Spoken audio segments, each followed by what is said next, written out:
वज़ीर आज़म के ख़ास मददगार शहबाज गिल बिलावल भुट्टो ऐं सिंध सरकार ते सख़्त तनक़ीद कंदे चयो आहे त सिंध जे स्कूलनि ऐं इस्पतालुनि में गॾह ॿधल आहिनि।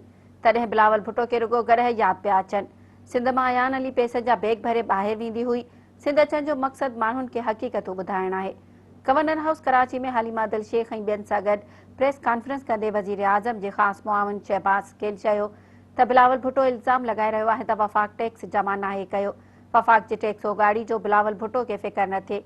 अरिड़हीं तरमीम बाद टैक्स वसूलियुनि जे मुताबिक़ सूबनि खे हिसो मिलणो हूंदो आहे। शहबाज गिल जो चवणु हो त गुज़िरियल साल सिंध हुकूमत टैक्स काथो 128 अरब रखियो हो, पर उन 105 अरब रुपया जमा कया। पंजाब हदफ़ खां वधीक टैक्स उगाड़ी कई। केपीके में बि वधीक टैक्स उगाड़ी थी। हुन जो वधीक चवणु हो त सिंध सूबे जी हालत जी सभिनी खे ख़बर आहे। सिंध खे मिलियल पैसा कराची मां अयान अली ज़रिए मनी लॉन्ड्रिंग थींदा हुआ। हुन जे सिंध अचण जो मक़सदु माण्हुनि खे हक़ीक़तूं ॿुधाइणु आहे। हुन पीपी चेयरमैन ते तनक़ीद कंदे चयो त सिंध जे स्कूलनि ऐं इस्पतालुनि में गॾह ॿधल आहिनि। इन करे बिलावल भुट्टो खे रुगो गॾह यादि आहिनि। सिंध जी आवाम पीटीआई खे मैंडेट ॾिनो आहे। वफ़ाक़ी हुकूमत सिंध जी तरक़ी चाहे थी।